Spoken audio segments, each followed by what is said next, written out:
मुझे बताइए, भ्रष्टाचारियों पर कदम उठाने चाहिए कि नहीं उठाने चाहिए?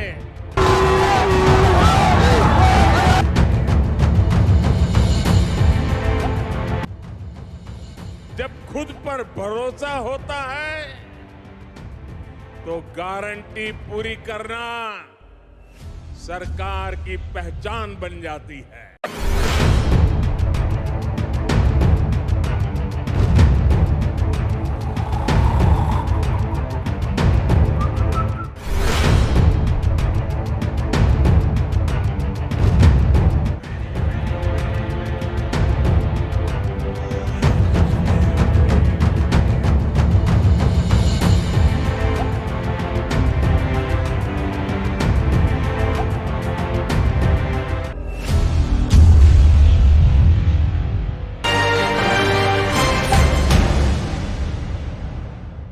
भाजप उमेदवार डॉक्टर हिना गावित यांना धक्का, दोन बडे नेत्यांचा बंड मतांवर काय परिणाम करणार?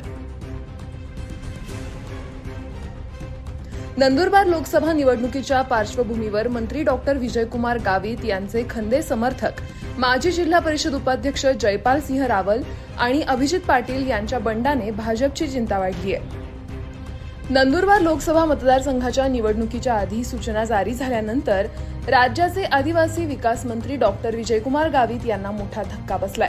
त्यांचे समजले जाणारे खंदे समर्थक माजी जिल्हा परिषद उपाध्यक्ष जयपाल सिंह रावल आणि शहादा कृषी उत्पन्न बाजार समितीचे सभापती अभिजित पाटील यांनी आपल्या हजारो कार्यकर्त्यांचा मेळावा घेत आपली भूमिका जाहीर केली आहे। यावेळी शहादा तालुक्यातील सरपंच, उपसरपंच, विविध स्थानिक स्वराज्य संस्थेमधील सदस्य उपस्थित होते। शहादा विधानसभा मतदारसंघात 2019च्या लोकसभा निवडणुकीत भाजपा उमेदवार खासदार हिना गावित यांच्यासाठी अनुकूल होता। या ठिकाणी 1677 मतांचा लीड मिळून आला होता, परंतु यंदा दोन बडे नेत्यांच्या बंडाने मतांवर मोठा परिणाम होण्याची शक्यता वर्तवण्यात येते।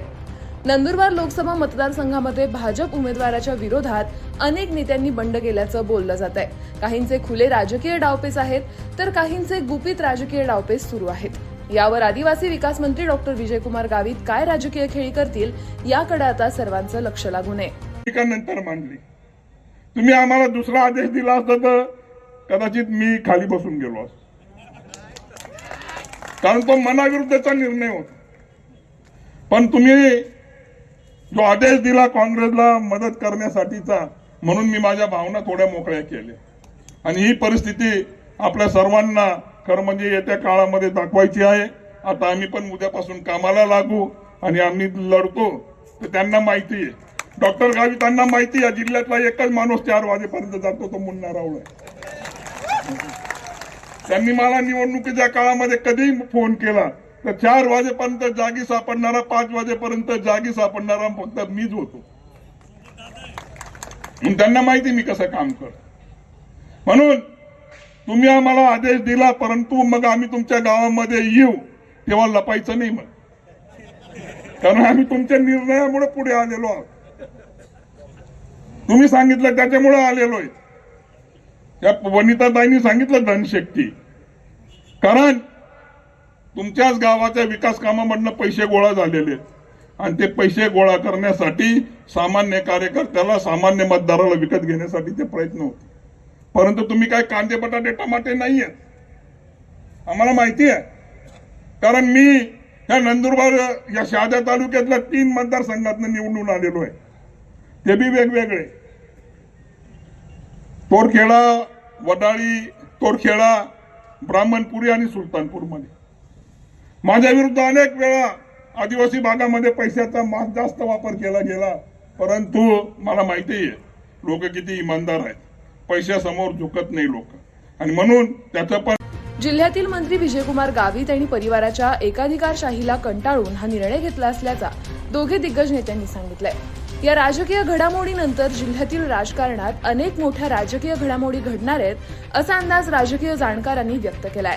2019 ची निवडणूक मला अतिशय चांगल्या पद्धतीने आठवते, जेव्हा सर्व दिग्गज नेते एका साईडला होते, सर्वजण विरोधात होते, तिकीट कापण्यासाठी दिल्लीपर्यंत चक्रा मारत होते, तेव्हा डॉक्टर गावित साहेब तुम्ही सुद्धा साक्षीदार आहात आणि जबाबदारीने बोलतो, ही नातांच्या तिकिटासाठी जर कधी तन मन धनाने जर कधी कोणी लढले असो तर ते आम्ही दोघं जण आहोत। कहते नहीं जुबान से कि दिल बेकरार है, आपकी नजरें बता रही है की आपको पंजे से प्यार है. लोकांनी असं ठरवलेलं आहे की केंद्रामध्ये कोणाची सत्ता येईल, नरेंद्र मोदी साहेब निवडतील नाही निवडतील त्याच्याबद्दल बोलण्या एवढे आपण मोठे नाही आहोत. पण आदिवासी बांधव असेल, व्यावसायिक असेल, सर्वसामान्य शहादेकर तळोदेकर या नंदुरबार जिल्ह्याचे नागरिक असेल, यांनी आता यावेळेस ठरवलेलं आहे की यावेळेस कुठल्याही परिस्थितीमध्ये नंदुरबार लोकसभामध्ये डॉक्टर हिनाताई गावित यांना मतदान करायचं नाही. यावेळेस जर मतदान करायचं असेल तर जो सक्षम पर्याय आहे काँग्रेसचे ऍडव्होकेट गोवाल पाडवी यांना मतदान करावं लागेल. हीच वस्तुस्थिती आहे. केला तो 1,20,000 घेऊन गेला सर. 1,20,000 सर्वे साक्षीदार आहे. 1,20,000 घेऊन गेला. त्याच्यामध्ये टक्केवारीप्रमाणे 3,000 रुपये कमी होते. किती? तिथं एक ठेकेदार आला, त्यांनी 3,000 1,23,000 दिले त्याला कामातील.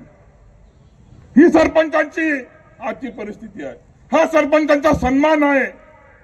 आणि म्हणून प्रत्येक गावातल्या सरपंचाला माझं आवाहन आहे, जागे व्हा आणि तुम्ही हे तुमच्या गावामध्ये येणाऱ्या लोकांना धडा शिकवा. खरं म्हणजे ही निवडणूक पक्षाची नाही.